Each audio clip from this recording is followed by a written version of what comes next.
नमस्ते, मैं अभिनव प्रकाश और मेरे चैनल पे आपका स्वागत है। आज हमारे साथ हैं फ़याज़ अहमद जी, जो लेखक हैं, अनुवादक हैं, सामाजिक कार्यकर्ता हैं, पेशे से चिकित्सक हैं और पसमानदा समाज की आवाज़ को बुलंद करने का काम करते रहते हैं। आपका स्वागत है फ़याज़ जी। बहुत-बहुत धन्यवाद। फ़याज़ जी, इस बात की चर्चा बहुत महत्वपूर्ण हो गई भारत में कि सामाजिक परिवर्तन ज़मीन पे क्या हो रहा है। जहाँ हम जी, देखते हैं कि हिंदू समाज में इसकी बात होती रहती है, दलितों की बात होती है, ओबीसी वर्ग जो हिंदू ओबीसी है उसकी बात होती है, आदिवासियों का बहुत बड़ा एक्सर्शन है। लेकिन जो भारत का मुस्लिम समाज है, उसकी भी बहुसंख्य आबादी पसमानदा जातियों से आती है। लेकिन बिल्कुल। उनकी आवाज़ हम सुनते नहीं हैं इस देश में। इसका कारण क्या है कि उनके कंसर्न ना चुनाव में दिखते हैं, ना लिटरेचर में दिखते हैं और ना ही डे टू डे लाइफ में लोगों को नज़र आते हैं। जी, बहुत ही महत्वपूर्ण सवाल है आपका और मैं समझता हूँ कि ये सबसे कम पूछा जाने वाला सवाल है और मैं आपके हिम्मत की भी दाद दूँगा कि आपने बड़ा हिम्मत किया इस टॉपिक पे बात करने के लिए, अन्यथा इस टॉपिक पे लोग बातचीत करना नहीं चाहते हैं। देखिए, जो सबसे बड़ा कारण है, जो वाह्य आक्रांता इस देश के अंदर आए, जो तथाकथित खुद स्वयं को अशराफ कहते हैं। शरीफ शब्द है अरबी का जिसका मतलब होता है सभ्य और उच्च के। उसी का बहुवचन 2 बहुवचन है उसके, एक अशराफ और एक शुरफ़ा। ये आम तौर से उर्दू लिटरेचर में आपको मिलेगी। तो तथाकथित जो अशराफ है, वो सारा विमर्श पे मुस्लिम विमर्श पे उसका अपना आधिपत्य है। और चूँकि जो मुस्लिम धर्मावलंबी ओबीसी हैं या मुस्लिम धर्मावलंबी दलित हैं या मुस्लिम धर्मावलंबी जो कह लीजिए अनुसूचित जनजाति जिसे कहते हैं, जैसे आपने बकर गुजरवाल है, वो पायल टांडवी का किस्सा सुना होगा आपने। तो ये जो ट्राइब है, तो इनके विमर्श को दबाया और एक शब्द में कहें तो भारतीय मुसलमान जो कालांतर में किन्हीं कारणों से मुसलमान होते हैं, उनके विमर्श को ये अशराफ ने दबा के रखा हुआ है मुस्लिम नाम पे, इसीलिए बाहर निकल के नहीं आते। दूसरी चीज़ हर जगह अशराफ चूँकि बैठा हुआ है, चाहे वो बहुजन आंदोलन हो, चाहे वो समाजवादी आंदोलन हो, चाहे वो कम्युनिस्ट आंदोलन आप समझ रहे हैं अपने को बहुत सेकुलर और बहुत रोशन ख़्याल प्रोग्रेसिव समझते हैं। वहाँ हर जगह वो उसको समझा ले जाते हैं और जो हमारे सेकुलर लोग हैं, मैं खुल के कहता हूँ जो हिंदू वर्ग से जो तथाकथित अपने को बहुत बड़े सेकुलर समझते हैं, उन लोगों ने भी जानबूझ के अनजाने में या अशराफ द्वारा उनको ऐसे मैनिपुलेट किया गया है कि वो इस विमर्श को लाना नहीं चाहते हैं, बात नहीं करना चाहते। देखिए काका कालेकर समिति की रिपोर्ट से लेके कमिटी से आप सच्चर कमेटी तक चले आइए, बीच में मंडल आयोग आता है। सबने इसको लिखा है, पढ़ा है। ऐसा नहीं कि बुद्धिजीवी वर्ग जो है भारतीय वो इसको जानता नहीं, समझता नहीं है। लेकिन अशराफ का ऑरा कहिए, उसका भौकाल कहिए या उस वो समझा ले जाने, मैनेज कर ले जाने की उसकी प्रवृत्ति कहिए, वो गांधी जी से खिलाफत आंदोलन लड़वा लेता है। मैं बहुत ही क्षमा प्रार्थी हूँ। मैं क्षमा के साथ इस बात को कहना चाहता हूँ। वो नेहरू जी से कुछ और काम करवा लेता है, तो वो मुलायम सिंह से जो है मंदिर मूवमेंट चलवा देता है।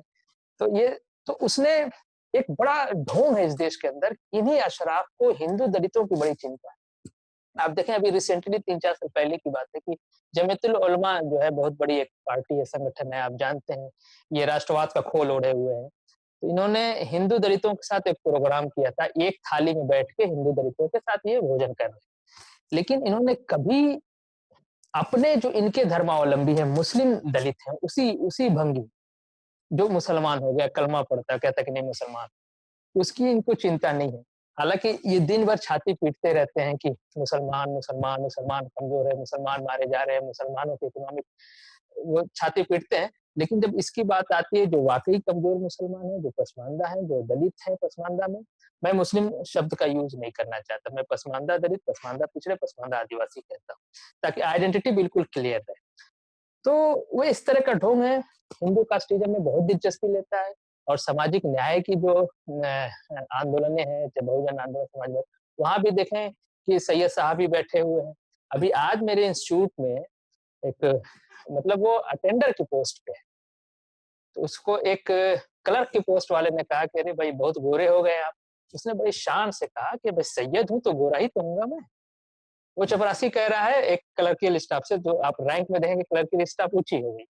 तो इस तरह की बातें हैं इस वजह से ये विमर्श निकल के नहीं आ पाया। मैं तो कहता हूँ कि आपका बड़ा साहसिक कदम है कि आपने इस विषय पे बात करना उचित समझा। और एक चीज़ मैं और जोड़ूँगा, हमारे साथ हम जो भारतीय मुसलमान हैं, जो नेटिव है इस देश के, जो मूलवासी कह लीजिए, उनके साथ जिसको हम पसमानदा कहते हैं एक टर्म में, 3 आधार पे भेदभाव होता है। एक एथनिसिटी, एथनिक कह लीजिए आप, दूसरा कल्चरल ग्राउंड पे, तीसरा जो है रीजनल।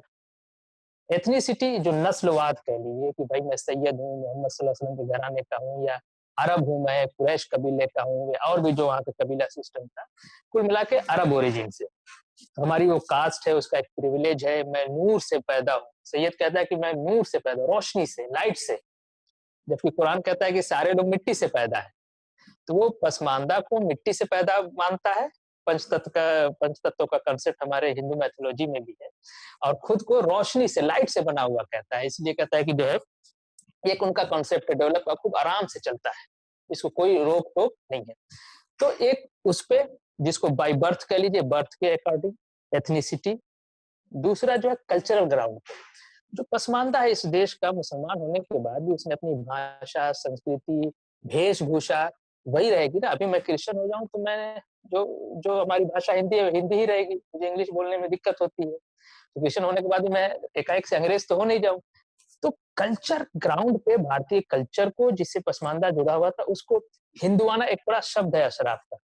जैसे शादी में हल्दी लगती है पसमानदा घरों में, या पसमानदा की औरतें सिंदूर लगाती हैं, साड़ी पहनती है। पसमानदा का जो व्यक्ति है, वो जो है भोजपुरी, अवधी, बंगाली, तेलुगु, तमिल बोलता है, या धोती पहनता है। मेरे पिताजी बीएससी जब करने जाते थे तो धोती पहन के जाते थे। अब तो खैर धोती का ज़माना नहीं रहा, वो एक अलग बात है। तो उसको वो क्या कहते हैं, इनका एक टर्म है, वो कहते हैं ये हिंदुआना रस्म है। वो देखिए पसमानदा वो कैसे वो बेवकूफ़ बनाता है। वो हिंदुआना कह के वो जब कहे कि भई हिंदुआना कहने मतलब दूसरे धर्म का हो गया। हमारा कल्चर क्या है, तो वो अरबी और ईरानी कल्चर, तुर्की कल्चर तो बहुत बाद में है, अरबी ईरानी कल्चर को इस्लाम के नाम पे हम पे थोपता है, और हमारी कल्चर जो है, भारतीय कल्चर जिसको हम जी रहे होते हैं इनकार करने के बाद, अगर हम इनकार कर दें कि नहीं साड़ी ठीक नहीं है, सिंदूर ठीक नहीं है, शादी-ब्याह में हल्दी नहीं लगनी चाहिए, जो और भी जो लोकल कस्टम्स हैं, इनकार करने के बाद भी हम जीते वही हैं, तो हमारा इस आधार पर डिस्क्रिमिनेशन, तो वो हिंदू विशेष से, एक धर्म विशेष से, जो ये हिंदुआना रस्म है, हल्दी लगाना हिंदुआना रस्म है, ये हिंदू की ओर से। पहली बार मैं इलाहाबाद जब पढ़ने गया था, मैं बताऊँ आपको, तो मैंने मैं ट्यूशन पढ़ाना शुरू किया तो कुछ पैसे मेरे पास आ गए, तो मुझे अपने माताजी से बड़ा लगाव है। तो हमने कहा चलो यार अम्मी के लिए एक साड़ी ले लेते हैं। स्टूडेंट लाइफ में आप समझ सकते हैं, आप उससे गुज़रे हैं। 2-3 दोस्त हम लोग मिल के गए साड़ी लेने। तो लोगों ने पूछा कि दोस्तों ने, भई तुम साड़ी किसके लिए ले रहे हो? मैंने कहा यार अम्मी के लिए ले रहा हूँ। तो 2-3 दोस्त हमारे बहुत हैरत हो गए, तुम्हारी अम्मी साड़ी पहनती है, ये तो हिंदू पहनते हैं। ओह! तब मुझे तब मुझे पता चला कि यार साड़ी भी हिंदू मुसलमान होने लगा। हमने तो हमारी माँ, हमारी दादी, हमारी बुआ, हमारी मासी जो खाला, सबको हमने साड़ी पहने ही देखा है। तो मैं तो जानता भी नहीं था, मैं तो समझता था कि यही यही होता है। अब तो हमारे खानदान में, हमारे इलाके में, मैं उत्तर प्रदेश के पूरब का हूँ, वहाँ शादी के से पहले ही फ्रॉक वगैरह लड़कियाँ पहनती हैं, जो सलवार सूट है, पहनती है। शादी के बाद सब साड़ी पहनती हैं। हुँ, लेकिन अब उसमें भी थोड़ा-सा परिवर्तन आ रहा है, अब हिंदू औरतें भी सलवार-समीज़ पहनने लगी।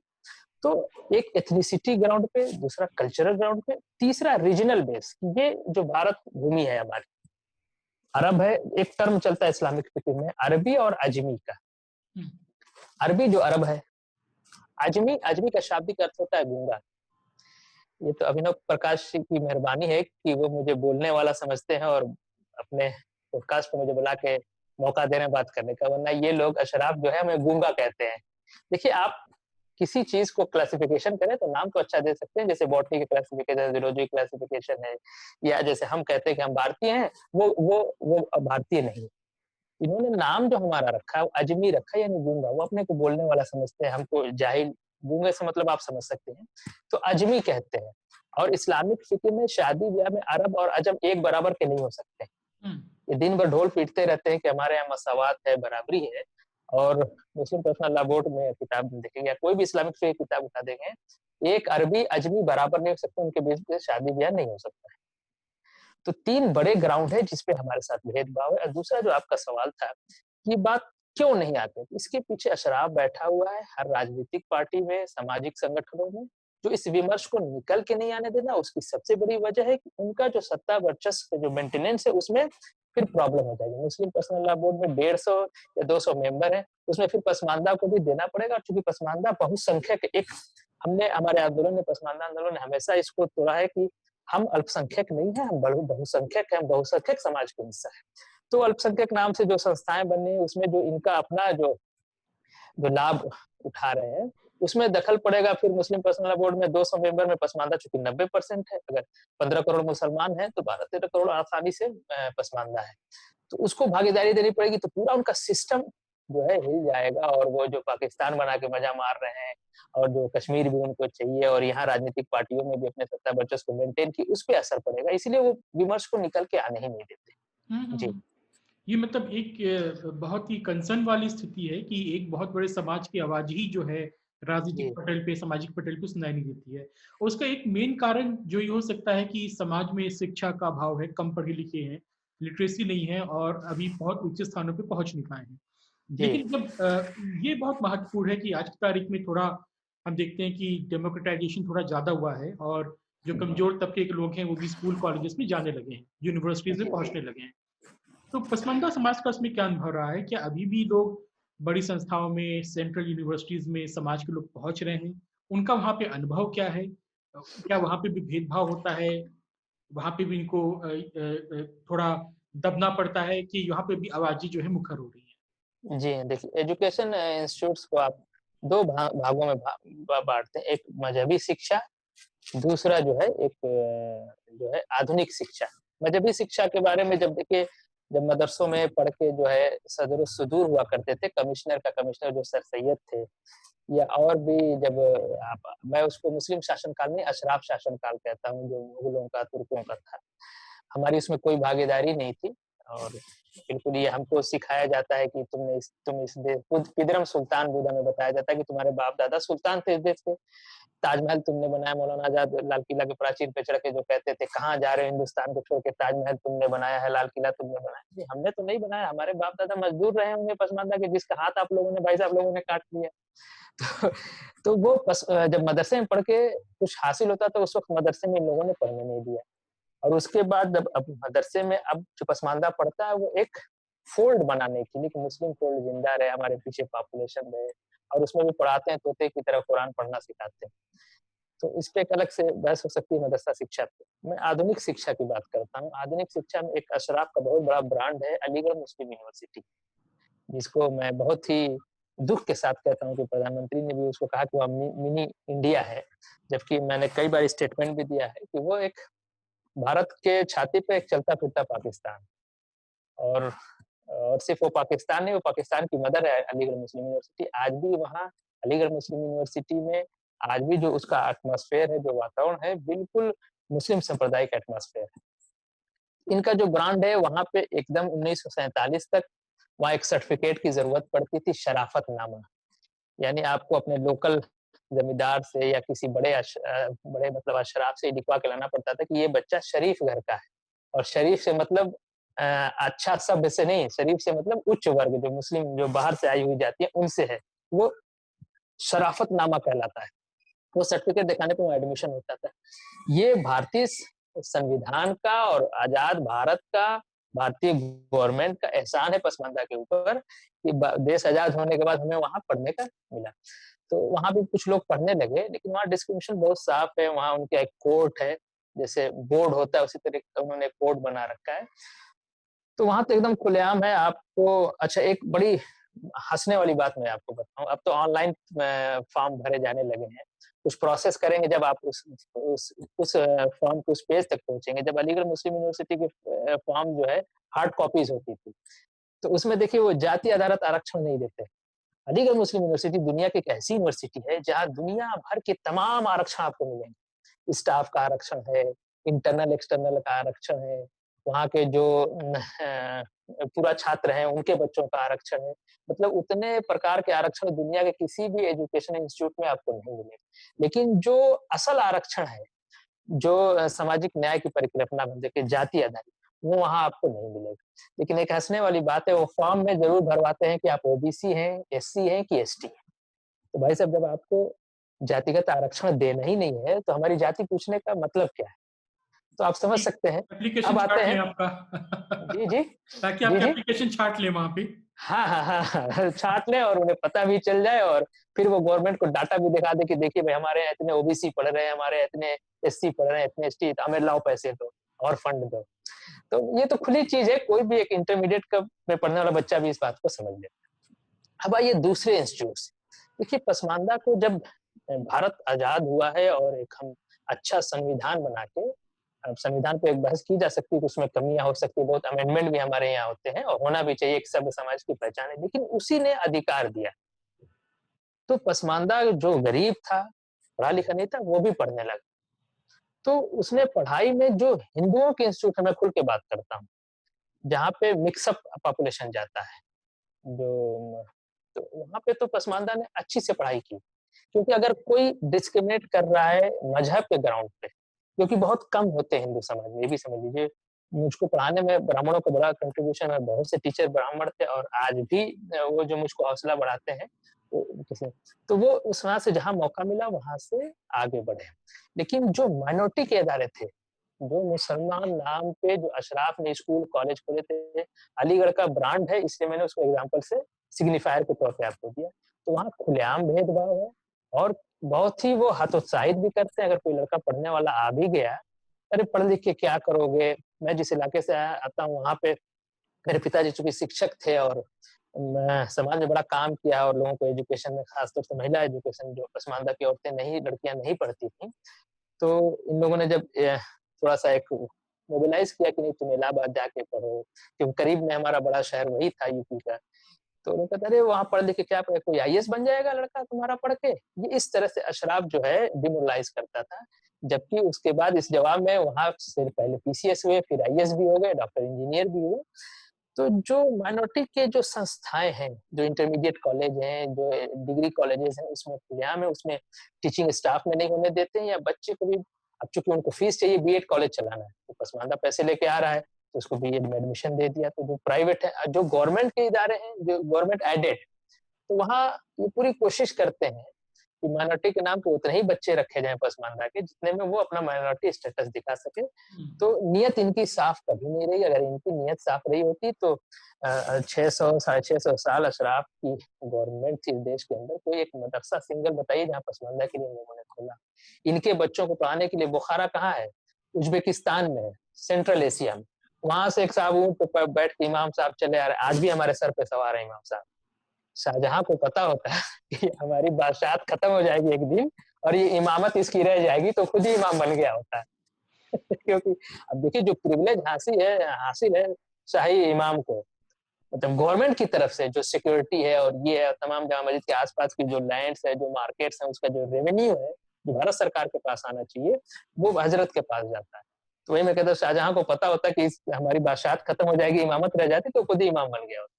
तो वहां से साहब चले आ रहे हैं पढ़ाने के लिए। यहाँ इनको जिसको कहते हैं तौफीक नहीं मिली कोई ऐसा एजुकेशन इंस्टीट्यूट खोल के, तो इनकी नीयत साफ नहीं है और जब बदले परिवेश में भारतीय में इन्होंने स्कूल कॉलेज जो माइनॉरिटी के खोले वो फंड लेने के लिए अपना अपना सत्ता वर्चस्व जो भी उनका एक प्रिविलेज था उसको और मेंटेन करने के लिए तो पसमानदा लोगों को एडमिशन उसमें मिला और चूंकि शिक्षा को लेकर पूरी क्रांति इस देश के अंदर चल रही थी तो जो दबे कुचले लोग जैसे हर धर्म संप्रदाय थे मुस्लिम संप्रदाय में जो पसमानदा तो वो भी आगे बढ़ा पड़ा लेकिन आज भी अगर बीएचयू में मुझको ओबीसी का रिजर्वेशन मिल जाएगा एक पसमानदा का। अलीगढ़ मुस्लिम यूनिवर्सिटी में नहीं मिलेगा। मेरे फूफा जी बीएचयू से गोल्ड मेडलिस्ट हैं। मुझे नहीं लगता कि अलीगढ़ गए होते तो वो गोल्ड मेडलिस्ट बन पाते क्योंकि वहाँ डिमोरलाइज बहुत करते हैं हर कदम पे। मैं कहता हूँ ना कि जब ये आपने बहुत बड़ी बात बोली है, लेकिन कैसे डिमोरलाइज करते हैं इसको थोड़ा देखिए मैं नित यानी सुबह उठेंगे आप और रात के सोने तक ये जगह-जगह टांट करते रहते हैं। और टांट वो उस तरह के जैसे सामाजिक टांट हमने बताया अरे तुम्हारा पढ़ लिख के क्या होगा मुसलमानों को कोई एक हिंदू मुसलमान विमर्श नहीं लगाता है मुसलमानों को कहाँ नौकरी मिलेगी जालिम सरकार है ये ऐसा नहीं कि भाजपा को ये कांग्रेस को भी जालिम कहते थे जो जो भी रूलिंग पार्टी है वो हिंदुओं की सरकार हो जाती है मस्जिद के खुतबे से लेके पर्सनल मीटिंग्स में भी इस तरह की बात करते हैं कहाँ मुसलमानों को नौकरी बच्चों को पढ़ा के क्या करोगे इसको कारोबार करो मतलब और हर देखिए मैं कहता हूँ हिंदू तो हमें तब मारता है पसमानदा को जब दंगा होता है तो जब हिंदू मुसलमान हो जाता है पसमानदा हिंदू को मारता है, हिंदू पसमानदा को मारता है।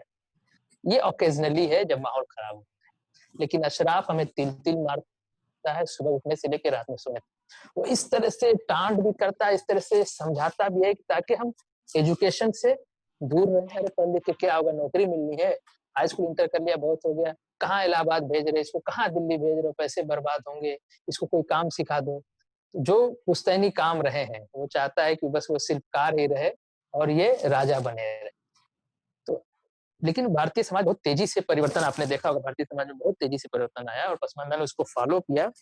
तो जहाँ-जहाँ हिंदू डोम एक मैं और भी एक मैं आपको लाइन दे देता हूँ, जहाँ हिंदुओं के बीच में रहने वाला पसमानदा, देखिए पसमानदा की ओवरऑल कंडीशन बहुत खराब है, लेकिन जो हिंदुओं के बीच में पसमानदा रहता है, जहाँ हिंदू डोमिनेटेड एरिया में, उसकी कंडीशन उस इलाके में जहाँ अशराफ डोमिनेटेड इलाका है, जहाँ अशराफ जमींदारी रही है, अशराफ मुसलमानों की या अशराफ मुसलमान वहाँ एमएलए एमपी है, दोनों को कंपेयर करेंगे तो हिंदू इलाके में रहने वाला पसमानदा कुछ उसके हालात कंडीशन पहले से अच्छे भी हैं और वो थोड़ा-सा प्रोग्रेसिव मिलेगा, लेकिन इधर वाला एकदम गुलाम टाइप का और उस तरह का आपको मिलेगा। एकदम ये आप हमारी बात को कंसीडर कर लीजिए, इसको सच मत मानिए, लेकिन जब आप घूम फिर के समाज में देखेंगे तो एकदम खुलेआम आपको साफ तौर से दिखाई देगी। और जबकि ये हमें समझाते हैं कि हिंदू तुम्हारा दुश्मन होता है, ये है, वो है, दंगे फसाद, ये ये सारी तो चीज़ें जो ये नैरेटिव तो सेट किया आप गया है। जो बात बोल रहे हैं फयाज, ये तो आप राणा यूब के वॉशिंगटन पोस्ट में सारे आर्टिकल को नकार दे रहे हैं।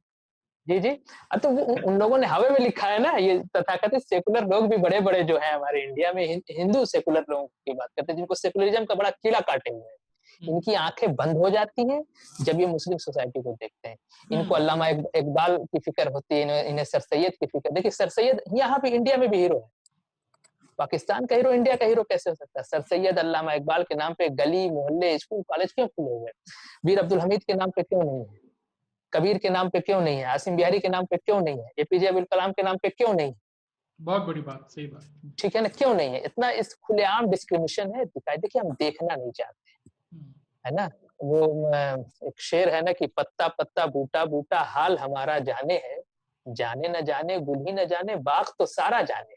तो पूरा बाग जानता है, हमारी पूरा देश जानता है, लेकिन जो कली जो वो जो है जाने गुल ही न जाने, गुल जो है वो नहीं जानना चाहता, हम देखना ही नहीं चाहते। हुँ, तो बहुजन आंदोलन के लोग, सामाजिक आंदोलन के समाजवादी आंदोलन के लोग, कम्युनिस्ट आंदोलन के लोग, तथाकथित सेकुलर लोगों ने इग्नोर किया है और मुस्लिम तुष्टीकरण के नाम पे अशराफ का ही तुष्टीकरण किया। और मुझे बहुत दुःख होता है कहते कि जो राजनीतिक पार्टी मुस्लिम तुष्टीकरण के विरोध की राजनीति करके सत्ता में आई है, आज वो भी कहीं न कहीं यही कार्य कर रही है। और प्रधानमंत्री का अलीगढ़ में इस तरह का स्टेटमेंट देना, तो बिल्कुल पसमानदा आंदोलन, हम जो उसको पाकिस्तान कहते हैं, उसको इंडिया कह के चले आए, तो दुःख होता है, ऐसी बात नहीं है। जी, अभिनव जी। नहीं, नहीं, आपने ये जो बात बोली मैंने भी नोटिस किया है, जब मैं जेएनयू में था तो मैंने देखा है, जेएनयू में तो पता है सारे प्रोग्रेसिव लोग ही हैं, सारे लेफ्ट वाले हैं, एक से बढ़ के जी, एक रेडिकल है सब जो है। जी, मैंने भी जी, वहाँ देखा है कि वहाँ पे जो मुस्लिम्स जो वहाँ पे एक्टिव रहते थे पॉलिटिक्स में, लेफ्ट में, जो जी, बहुत रेडिकल बनते थे, वो अधिकतर सब अशरफ से ही वर्ग से ही आते थे। जैसे ये सैयद उमर खालिद हो गए जो आजकल जेल में हैं, इस टाइप के लोग ही जी, होते थे। और जब भी कोई भी उठाता, जैसे कुछ वहाँ पे ग्रुप भी थे, जैसे कि ओबीसी के ग्रुप थे, तो वो जब भी पसमानदा की बात उठाते थे, तो हमेशा उनको चुप कराया जाता था, उनको फासिस्ट बोला जाता था, उनको संघी बोला जाता था, जबकि वो एंटी एंटी बीजेपी भी रहते थे, लेकिन फिर भी उनको तुरंत जी, ब्रांड जी। कर देते थे कि आप हाँ, बिल्कुल, संघियों का बिल्कुल। प्लान यहाँ पे इम्प्लीमेंट कर रहे हो, हुँ, पसमानदा की हुँ, बात करके। तो ये जो हिंदू प्रोग्रेसिव है, या जो भारत में जी, जो रेडिकल पॉलिटिक्स चलती है आजकल, वोक टाइप की, उसमें हुँ। उसके उसका क्या उसको आप कैसे देखते हैं पसमानदा समाज के हाँ, तौर पे? हाँ, जी, देखिए मैं इससे पहले एक बात कहूँ, आप जेएनयू का आपने ज़िक्र किया, जेएनयू में आप जाएँगे तो वहाँ देखिए जो कम्युनिस्ट हैं, अगर कोई हिंदू टीका लगा के पहुँच गया या जो इस तरह का हिंदू प्रतीक के साथ अगर पहुँच गया या हिंदू टाइप की दाढ़ी रखी है साधु की तरह, तो उसको बहुत ही हतोत्साहित करता है। ये लेफ्ट का जो पूरा जेएनयू में जो लेफ्ट का है, अरे तुम टीका लगाते हो, छाप लगाते हो, ये सब धर्म अफ़ीम होता है, ठीक? यही जो प्रोग्रेसिव जो लेफ्ट आप कह रहे हैं, जब मुसलमान टोपी लगा के, दाढ़ी लगा के वहाँ पहुँचता है, मूंछ मुड़ा के पहुँचता है, तो उसपे उसकी धार्मिक कर्तव्यता पे ये नहीं बोलते हैं, अशराफ के धार्मिक कर्तव्य। ये पूरे खुलेआम है आपका, तो मैं समझता हूँ कि व्यक्तिगत आपने बताया भी रहा है। तो एक तरफ तो हिंदू धर्म की आप बुराई कर रहे हो, इस्लाम की जब बात आती है, उसके आवरण वेशभूषा पे, शेरवानी पे आप कुछ नहीं बोल पाते। ये खुलेआम मुस्लिम तुष्टीकरण चल रहा है, अशराफ तुष्टीकरण चल रहा है। दूसरी चीज़ एक बार आप रिपीट करें, मैं जो आपने पूछा था, मैं उसको भूल गया। मैं पूछ रहा था कि जो हमारी जो रेडिकल पॉलिटिक्स है, जो जी, आजकल जी। देख रहे हैं ट्विटर पे बहुत सारे जो एक्टर्स एक्ट्रेस भी आजकल रेडिकल बन गए हैं, बड़ी-बड़ी हाँ, बातें हाँ, करते हैं। बिल्कुल, बिल्कुल। तो उस राजनीति पे आपका क्या ख्याल है? क्योंकि हाँ, वो तो जी, जी। मुस्लिम मुट्ठी-मुट्ठी करें कि मुसलमानों का कुछ रह नहीं गया है, मुसलमान हुँ, हुँ, सड़क पे आ जाए और जाके हुँ, सरकार से भिड़ जाए, पार्लियामेंट में आग लगा दे, उस तरह की बात करते हुँ। हैं लोग। जी, देखिए ये इसमें 2 तरह के लोग हैं। एक तो निरे बेवकूफ़ हैं, जिनको कुछ समझ में नहीं आता है, ठीक है? या समझना नहीं चाहते हैं। अक्लमंद होंगे, आपको बहुत ज्योग्राफी का बहुत नॉलेज होगा और फिज़िक्स आप समझना नहीं चाहते हैं, तो फिज़िक्स के लिए आप जाहिल ही हो गए। तो ये समझना नहीं चाहते। दूसरा, कुछ लोगों को अशराफ ने समझा रखा है। वो अच्छा अशराफ सिर्फ़ उधर को नहीं समझाता है, वो हमें भी समझाता है, नहीं, नहीं आपकी बात सही है, जातिगत विभेद है और खलीफ़ा कुरैश जाति से ही होगा, ये सारी बातें सही हैं, मुस्लिम पर्सनल लॉ बोर्ड में भी आप लोग नहीं है, सब सही है, लेकिन अभी ये वक़्त नहीं है, ऐसे कहते हैं मुँह बना, हाँ, अभी ये वक़्त नहीं है, अभी जो है सेकुलरिज़्म और लड़ने की वक़्त है। देखिए हमारे एक बड़े एक्टिविस्ट को सेकुलरिज़्म की लड़ाई में उलझा दिया। उनको उनकी सांसदी चली गई। वो लगे हिंदू सेकुलरिज़्म की लड़ाई लड़ने पसमानदा छोड़ के। तो ये हम ऐसे भी समझा लेता है, उनको भी समझाए। इनके जो है कन्विंसिंग पावर बहुत ज़्यादा है, तो जो बुद्धिजीवी वर्ग है या प्रोग्रेसिव है, हिंदू कह लीजिए तथाकथित, उसको ये समझा ले जाता है कि नहीं, सारे मुसलमान एक हैं। आप पार्लियामेंट की डिबेट देखें, आज़ादी से पहले भी जो इलेक्शन वगैरह हुए थे, 1938 का एक मैं डिबेट पढ़ रहा था, मीर साहब ने जब ये प्रपोज़ल रखा बिहार के असेंबली में कि जो है, जो पसमानदा है मुस्लिम ओबीसी उन्होंने कहा था बैकवर्ड पे भी उसमें आप जैसे हरिजन और आदिवासियों का टर्म यूज था दे रहे हैं, इनको भी दिया जाए, तो उसपे सारे अशराफ उसके खिलाफ आके बहस करने लगे कि नहीं इस्लाम में ऐसा नहीं है, हमारे यहाँ जातिगत विभेद नहीं है, हमारे यहाँ हरिजन नहीं है, हमारे यहाँ छुआछूत नहीं है। मैं बताऊं, जातिगत मस्जिदें हैं, कब्रस्तान तो हर शहर में मिलेगी, मस्जिदें कम है जातिगत। आप आजमगढ़ में नटहरिया की मस्जिद है, धोबियाने की, एक ही गांव में मियाने की मस्जिद है जहाँ मियाँ लोग नमाज पढ़ते हैं, और धोबियाने की मस्जिद है जहाँ धोबी लोग नमाज पढ़ते हैं। हमारे वकार अहमद महासचिव जो है पसमानदा महासचिव, वो भी उसी गांव से आते हैं और कहते हैं कि पैसे वाला धोबी भी उस मस्जिद में नहीं जाता है, और गरीब जो है वो मियाँ जी लोग हैं। मियाँ का टर्म देखिए, हिंदू पसमानदा को भी मियाँ कहता है, इज्जत का शब्द है ये। लेकिन अशराफ एक दूसरे को मियाँ कहता है, ये समान सूचक शब्द है, वो कभी पसमानदा को मियाँ नहीं कहता, उसकी जाति से बुलाता है, सर सैयद बज़ात कहते थे। लेकिन हिंदू उसको मुसलमान समझते हैं कि मियाँ जी कहता है, बुद्धन मियाँ, जुम्मन मियाँ, ये हिंदू कहता है। बुद्धन हुँ, नाम है, झमेली नाम है, वो मियाँ लगा के फ़र्क कर लेता है कि भाई ये मियाँ जी। तो ये खुलेआम है, इसमें बहुत इस तरह की नहीं, तो ये जो प्रोग्रेसिव अशराफ उनको समझा ले जाता है कि नहीं सारे मुसलमान एक हैं, जो मैंने उदाहरण दिया 1938 के जो असेंबली थी वहाँ पे, तो सारे अशराफ सैयद साहब लोग यही मुस्लिम लीग में चले जाते हैं। और एक एक बात याद आ गई, मैं बता दूँ, पटना में जो यहाँ इलेक्शन हुआ था 1946 का, तो उसमें मुस्लिम लीग से एक सैयद साहब लड़े थे, इलेक्शन जीत भी गए, 47 में बँटवारा हो जाता है तो वो जाते नहीं हैं, फिर इलेक्शन लड़ते हैं, इस बार कांग्रेस की टिकट से लड़ते हैं, जो कांग्रेस मुस्लिम लीग के खिलाफ लड़ी थी। अच्छा, उस इलेक्शन में जो प्रथम पसमानदा आंदोलन था आसिम बिहारी के नेतृत्व में, एक अच्छा, जबकि पसमानदा को उस वक़्त वोट देने का उस तरह से राइट नहीं था, क्योंकि हाई स्कूल पास और जो रेवेन्यू देने वाला इस तरह का था, फिर भी 6 सीट जीती, 11 जगह सेकंड पोल किया, और पटना सदर की सीट जमीयतुल मोमिनीन जो आसिम बिहारी की आंदोलन था, वो हार जाती है, और सैयद जफर असलम या जफर इस्लाम ऐसे करके नाम था। लेकिन जब भारत आजाद होता है तो कांग्रेस ने देखिए इतनी अंधी अशराफ तो फिक्र थी कांग्रेस की कि जफर इस्लाम साहब को जो है सैयद साहब को फिर टिकट दे दिया, वो कांग्रेस से जीत जाता है। जबकि उस वक़्त जमीयतुल मोमिनीन का कांग्रेस से पैक्ट हो गया रहता है कि हम आपको सपोर्ट करेंगे, और वो सरदार पटेल ने इसमें अग्रणी भूमिका निभाई थी, उनकी इस पे नज़र थी। और लोग तो उस तरह से नहीं आए, उन्होंने पूरे पसमानदा आंदोलन जो जमीयतुल मोमिनीन थी उसको सपोर्ट भी किया है।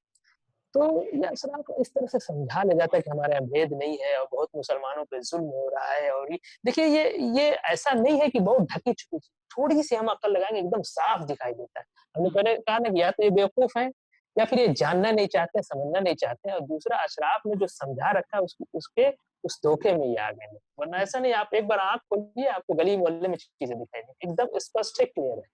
हुँ, हुँ, जी, हुँ। अभिनव जी। ये सिर्फ़ उसी की नहीं, हम बात करते हैं जैसे कि जो भीम आर्मी हो गई, ये सब लोग भी हैं, तो इन्होंने भी पसमानदा का मुद्दा नहीं उठाया, ये भी वो इस्लामिक मुद्दा ही उठाते हैं जो अशरफ द्वारा तय होता है। लेकिन ये एक बात लोग जानना चाहेंगे कि ऐसे जातिगत जो हिंसा होती है, क्या पसमानदा समाज को भी इसको झेलनी पड़ती है, डायरेक्ट वायलेंस जो होता है? उसका क्या हाँ, स्टेटस है? हाँ, क्योंकि आप बिल्कुल चुनाव में क्योंकि ये प्रश्न आता है कि भाई अगर डेमोक्रेसी है, लोकतंत्र है, जिस तरह से बाकी वर्गों की पार्टियां बन गई, ओबीसी बहुत बड़ी राजनीतिक शक्ति बन गया, दलित समाज बहुत बड़ी राजनीतिक शक्ति बन गया, तो पसमंदा क्यों नहीं बन पाया? क्या हिंसा होती है, कन्हे लिया जाता है या कुछ और कारण है? जी, देखिए पहले तो हमने कहा कि अशराफ इस विमर्श को ढाँक के रखे हुए हैं और वो इस्लाम को ले आता है, इस्लाम खतरे में है, मुसलमान खतरे में है, इस धोखे में पसमानदा भी आ जाता है। दूसरा पसमानदा चूँकि मैं साफ कहता है कि गुलाम है वो अशराफ का, तो इसलिए गुलाम अपने मालिक के लिए बहुत तेज़ी से यानी अगर आप देखेंगे एक 15 साल, 25 साल का पसमानदा लड़का जितनी उग्रता के साथ चाय खाने में मोदी और योगी को गाली देता है, उल्टा-सीधा बोलता है, उतना अशराफ नहीं बोलता है। ये आप समझ लें। वो हमें काम पे लगा देता है, गुलाम से लोग काम कराते हैं ना, भाई जाके उसको गाली दे आओ, उसको मार दो, लठैत होते थे पहले। तो पसमानदा आंदोलन इसी पे काम कर रहा है, हमारी गति थोड़ी स्लो है, हमारे कदम भी छोटे हैं, लेकिन हमारे हौसले, इरादे बहुत बड़े हैं। देखिए, मेरा एक आर्टिकल है मुस्लिम तुष्टिकरण का सच, वो पसमानदा डेमोक्रेसी न्यूज़ पोर्टल पे मिली। मैंने उसमें बताया कि देखिए, धार्मिक एकता की एक राजनीति है अशराफ की, धर्म और धार्मिक एकता की नीति, इस्लाम खतरे में। वो इसमें सारी चीज़ को ढक लेता है और उसको प्रायोरिटी पे ले आता है कि नहीं पहले इस्लाम हमें बचाना है। पाकिस्तान बन गया, इनका इस्लाम बच गया। सैयद साहब मुस्लिम लीग से पटना के एमएलए बन जाते हैं, इस्लाम बच गया। फिर वो कांग्रेस से एमएलए बच जाते हैं, फिर इस्लाम बच जाता है। तो उसमें धोखे में पसमानदा आ भी जाता है। दूसरा यही धोखा वो भारतीय जनमानस को देते हैं। तो हिंदू-मुस्लिम का पूरा देखिए इस देश के अंदर सांप्रदायिकता के जनक अशराफ रहे हैं। कम्युनल अवार्ड से लेके द्विराज सिद्धांत ये सब रहे। आप देखेंगे मुस्लिम लीग पहले बनती है, हिंदू महासभा बाद में बनती है। आप देखें ये अलीगढ़ मुस्लिम यूनिवर्सिटी ओरिएंटल मुस्लिम कॉलेज के नाम से था। पहले वो बनता है, बीएचयू बहुत बाद में बनता है। इनफैक्ट मैंने एक बहुत इंटरेस्टिंग बात पढ़ी थी फयाज जी, कि जो हिंदू जी, महासभा थी, जिसको बोला हुँ। जाता है मुस्लिम लीग का काउंटर पार्टी, जी, जो जी। कम्युनल थी, उसका इलेक्शन का मैनिफेस्टो पढ़े, उन्होंने कहीं भी नहीं मांगा है कि भारत को हिंदू स्टेट बनना है या थियोक्रेटिक स्टेट बनना है। जी, जी, वो तो जी। कहते थे सेक्युलर स्टेट होगा, वन पर्सन वन वोट होगा। मुस्लिम हुँ, लीग बोलती थी कि नहीं, हिंदू का वोट मुस्लिम के वोट से एक हाँ। तिहाई होना चाहिए। जी, जी, जी। ये बहुत आश्चर्य की बात मेरे को लगती है। ठीक है, नहीं बताइए ये आपकी बात। हाँ, हाँ। ये भी मैंने मेरी जानकारी में आपने इज़ाफ़ा किया। हम्म, तो मैं ये कह रहा था सांप्रदायिकता इस देश के अंदर वरना हमारा परिवेश इस तरह से नहीं है। इतने धर्म है यहाँ पे और इतना हम साथ रहते हैं कि बाहर से कोई आता है तो चौंक जाता है कि यार ये सब कैसे एक साथ रहते हैं। वो मंदिर में घंटा बजा रहा है, वो मस्जिद है, वो गुरुद्वारे में चला जाए शाम को चाय खाने में सब एक साथ बैठ के मित्र मंडली है। तो बाहर से जो आता है वो हैरत में पड़ जाता है। ये हमारा एक जो कहते हैं इस देश की खूबसूरती है, हुस्न है कि हम बहुत नाना प्रकार के धर्म संप्रदाय साथ रहते हैं। तो हमारे यहाँ कम्युनिज़्म कभी समस्या नहीं रही, इसको समस्या बनाया अशराफ ने। जब अंग्रेजों के आने के बाद उनकी सत्ता वर्चस्व जो हिलने लगा, तो वो अंग्रेजों के साथ, अंग्रेजों के विरोध करके, अंग्रेजों का साथ होके, बीच में एक कांग्रेस को पकड़ के एक अपना सत्ता इनका मेन मकसद है इनके सत्ता वर्चस्व बना रहे, इसीलिए पाकिस्तान भी बना, इनको कश्मीर भी चाहिए, भारतीय जनता पार्टी में भी सैयद साहब बैठे हुए हैं, मंत्री बन के। तो ये एक पूरा खुलेआम रहा है। मैं हालाँकि मेरे ऊपर बड़ा आरोप है कि मैं संघ से पैसे लेके इस तरह की बात करता हूँ, मैं संघी हूँ और जो है मैं भाजपा के प्रवक्ता की तरह बात करता हूँ। तो हमने कहा भाई भाजपा क्यों नहीं फिर हमें प्रवक्ता नॉमिनेट ही कर दे, क्या दिक्कत है भाई? वहाँ तो सैयद साहब प्रवक्ता बने हुए हैं। तो ऐसी बात लोग डिमोरलाइज़ करने के लिए करते हैं। अच्छा मैं एक बात वो जो कह रहा था कि अशराफ जो है कम्युनल जब वायलेंस बनता है या झगड़ा होता है उसमें हिंदू मारता है, लेकिन अशराफ हमें सुबह जागने से लेके रात में वो टांट करता रहता है, इस तरह से वो करता रहता है। वो बात मैं पहले कह चुका हूँ। तो ये जो आप कह रहे थे कि ओबीसी ऐसा नहीं है कि जमीयतुल मोमिनीन जो आसिम बिहारी का एक आंदोलन था, आज़ादी के बाद जो धूमिल पड़ गया, तो उसने द्विराज सिद्धांत का जबरदस्त विरोध किया था, इलेक्शन भी जीत के दिखाए, हालाँकि वोटर उनके उस तरह से नहीं थे, उस तरह से उनको वोट देने का राइट नहीं था। तो एक आंदोलन हो चुका है, हम एग्ज़ाम्पल सेट कर चुके हैं और आप पढ़ेंगे देखेंगे कि पाकिस्तान के सपोर्ट में सब आ गए, कि हाँ, 2 राष्ट्र बनना चाहिए। लेकिन जमीयतुल मोमिनीन आसिम बिहारी आखिरी दम तक डटे रहे कि नहीं हमें हमें इस ग्राउंड पे हिंदू मुस्लिम ग्राउंड पे देश बँटवारा नहीं होना चाहिए। सीधा-साधा उसमें जो दबा कुचला तबका था, डाउन ट्रोडन था, सबाल्टर्न जो तबका था मुसलमानों का, उसको सीधा-सीधा नुकसान होना था। क्योंकि फिर वो अशराफवाद पाकिस्तान में देखिए पूरा अशराफवाद है, इंडिया में जब ये हालत है तो पाकिस्तान में क्या हालत करते होंगे। तो ये एक बड़ी समस्या है मैं समझता हूँ, इसको आपने एड्रेस किया, आपको बहुत-बहुत मैं धन्यवाद देना चाहूँगा।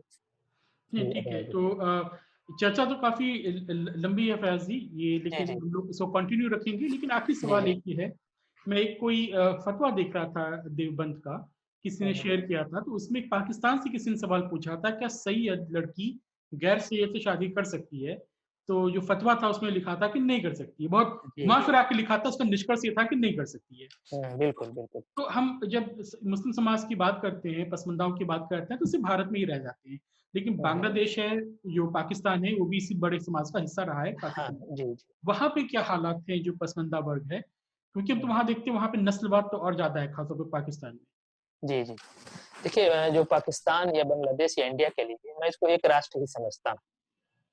वेशभूषा, कल्चर, तहज़ीब सब हमारी एक है। पाकिस्तान का की समस्या क्या है कि वहाँ पूरा का पूरा अशराफवाद का गढ़ है, अशराफ के कब्ज़े में जैसे अशराफ शासन काल में इंडिया में था, कि हमने एक सेकुलर देश बनाया है, तो हमारे यहाँ स्थिति कुछ अच्छी है, इसीलिए पसमानदा ओबीसी का रिज़र्वेशन पाता है, एसटी का भी रिज़र्वेशन पसमानदा पाता है, उसमें वो तरक्की कर रहा है, जो भी सामाजिक न्याय की प्रक्रिया अपनाई या ऐसे भी बिना जो प्राइवेट कॉलेज है, उसमें भी जाके एडमिशन लेके बांग्लादेश देखिए पाकिस्तान का ही हिस्सा था, वो भी कल्चरल आधार पे, लैंग्वेज और कल्चर के आधार पे हमने कहा 3 तरह से डिस्क्रिमिनेशन है। तो तीसरा जो एथनिसिटी और कल्चर और क्षेत्र, इस तीनों के आधार पे बांग्लादेश में एक क्रांति हुई जो अलग देश बना। तो बांग्लादेश में कुछ आज भी बांग्लादेश में देखें उनके नाम जो है अब्दुल रहमान रतन होते हैं, वो रतन नाम रखते हैं, नवीन नाम रखते हैं, मतलब उनकी जो बंगाली लैंग्वेज है उसमें अपना नाम आम तौर से मिलेंगे। बांग्लादेश में वहाँ भी सैयदवाद हावी है, लेकिन पाकिस्तान में बहुत बुरी पोजीशन है, इंडिया में थोड़ा-सा कम है, लेकिन इंडिया में जब आप देखेंगे इस तरह की डिस्ट्रीब्यूशन है कि लोग नाम नहीं जानते पसमानदा कौन है या ये जो जो विभेद है वो दिखाई नहीं देता है, तो पाकिस्तान में क्या हालत होगी? पाकिस्तान में अगर हिंदू दलितों की बड़ी बुरी पोजीशन है। आप पाकिस्तान बँटवारे में उधर से आने नहीं दिया गया दलितों को क्योंकि उसने जो पहला क्या प्रधानमंत्री क्या नाम था? लियाकत खान। लियाकत लियाकत। हाँ, उसने तो साफ कहा कि ये चले जाएँगे तो हमारे घर का पखाना कौन साफ करेगा? हमारे नालियाँ कौन साफ करेंगे? भाई जब तुमने हिंदू मुसलमान पे देश बताया तो जो जहाँ जाना चाहता है जाने दो। उनको वहाँ रोक लिया। जोगिंदर नाथ मंडल का एक बढ़िया एग्ज़ाम्पल है। एक दलितों के बहुत बड़े नेतृत्व को ये खा गए और आज भी जय भीम का नारा हिंदू-मुस्लिम एकता जो चल रही है। तो आपने वो जो पूछा सैयद की गैर सैयद से शादी हो सकती है कि नहीं?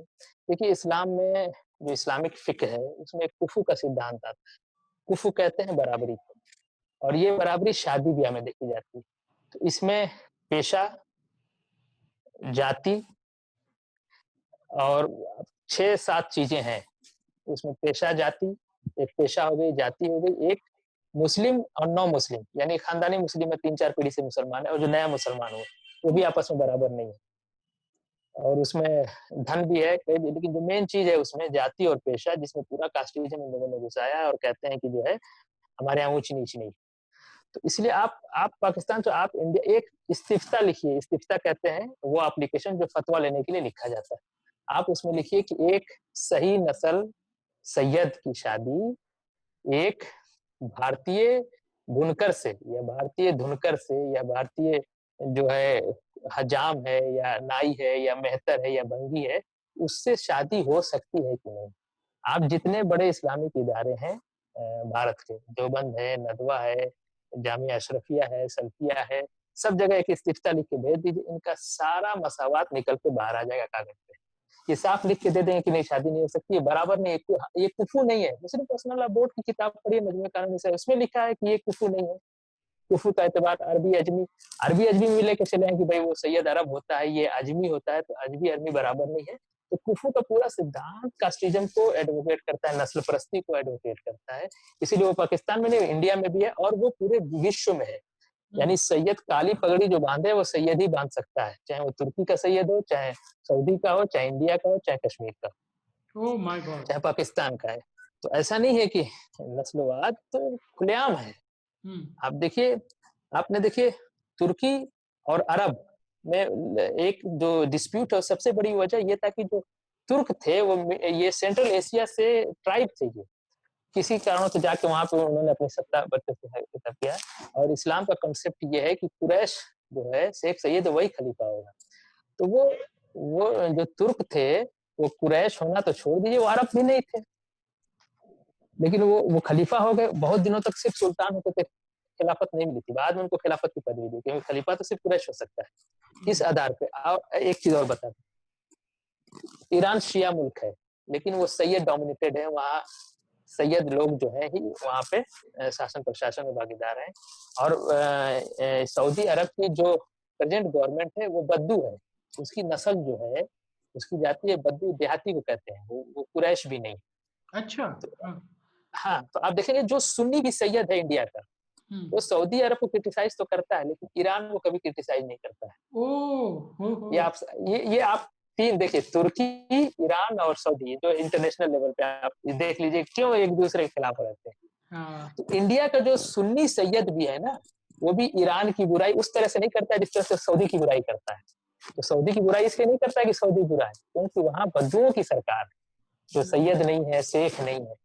अब समझे, तुर्क जो है वो तो बेचारे ट्राइब ही रहे हैं, है ना। वो अलग है कि वो अपने को अच्छा मुसलमान बनने की कोशिश कर, आज तैयब एर्दोगान वो छाए हुए हैं, इस्लामीकरण कर रहे हैं, जो भी है, तो एक अलग बहस का वो है। लेकिन आप देखिए, ये जो इनका दावा, अच्छा एक दावा ये भी करते हैं कि दो बड़े इल्जाम है पसमानदा के ऊपर। ये अपने पूर्ववर्ती धर्म से आए हुए हैं, हिंदू धर्म से आए हुए हैं, जिसमें जातिवाद थी, इसलिए यहाँ जातिवाद लेके आए, इस्लाम को दूषित कर दिया, एक चीज। दूसरा ये इल्जाम ब्राह्मणों पे रख देते हैं कि मनुस्मृति से ब्राह्मणों से देख के मुसलमानों में कास्टिज्म आ गई। ये अपना नहीं बताते हैं, हिदाया अरब में लिखी जाती है, जिसमें साफ कुफू का सिद्धांत लिखा हुआ है।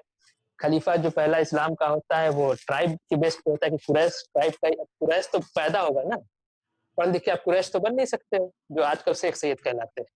उसका पारितोषिक दो चीजों पर तय होता है, एक क्षेत्रवाद भी उसमें होता है कि मक्का का कुरैश के सरदार के रख रखाव में कितना खर्चा आता है उतना उसकी सैलरी में। तो पारितोषिक जाति आधार पे या ट्राइबल आधार पे या बर्थ के आधार पे, जिसको एथनिसिटी कहते हैं, और क्षेत्र के आधार पे उसकी सैलरी तय होती है। तो ये इनका इस्लामिक टाइप ऑफ कास्टिज्म को ये डिफेंड कर ले जाते हैं, ये कहे कि ब्राह्मणों से आया हुआ है, और काली पगड़ी ब्राह्मण वहां बांधता है। वहां जब खलीफा तय हो रहा तो वहां कौन सी मनुस्मृति लेके लोग बैठे हुए थे।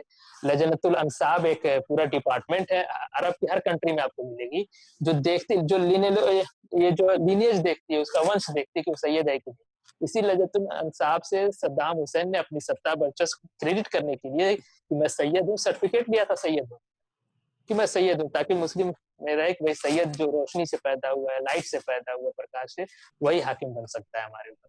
तो और इसका सारा हमारे ऊपर डाल देते हैं, पसमानदा के ऊपर, भारतीय हिंदुओं के ऊपर और ब्राह्मणों के ऊपर कि ये कास्टिज्म लेके आए। तो ये बात है, तो आप जो बोल रहे थे ये कुफू का पूरा सिद्धांत है, उसमें आपको सारी चीजें मिलेंगी। जी, ये तो आपसे जब भी बात करते हैं फयाज जी तो नई बातें सीखने को मिलती हैं। और नहीं, सीखने की बात नहीं है, ये मैं सिखा नहीं रहा, मैं बता रहा हूँ जो है वो। ये समाज में क्या हो रहा है उसको सीखना ही कहते हैं, समाज की नॉलेज ही है, सोशियोलॉजिकल नॉलेज हो गई है। जी, जी। और ये आपने काफी इंटरेस्टिंग बात बताई है कि किस तरीके से कम्युनलिज्म, रेसिज्म, कास्टिज्म, सुप्रीमेसिज्म आपस में मिक्स्ड है, और जी, बिल्कुल। इतनी बड़ी समस्या है कि इसको कोई पॉइंट आउट भी नहीं करता। जी, मतलब जी। आप दूसरों को पॉइंट आउट कर, जैसे अमेरिका में, तो अमेरिका इतना लिबरल और इगैलिटेरियन कंट्री है, लेकिन वहां उसको आप बुरा बोलते रहते हैं कि वहां पे ऐसा खराब है, वैसा खराब है, लेकिन अपने पड़ोस में जो खराब है उसको आप नहीं बोल पाते। उसको नहीं बोलते हैं। जी, जी। आपका बहुत बहुत धन्यवाद फयाज जी। उम्मीद बहुत-बहुत करते हैं आप धन्यवाद। दोबारा आएंगे कभी किसी और मुद्दे पे, और हम सबको और ज्यादा बातें बताएंगे, ताकि लोगों को भी पता चले, जागरूकता फैले कि समाज की जी, जी। असली स्थिति क्या है। जी, धन्यवाद एंड थैंक यू जी। अजीज। जी, जी, बहुत-बहुत धन्यवाद।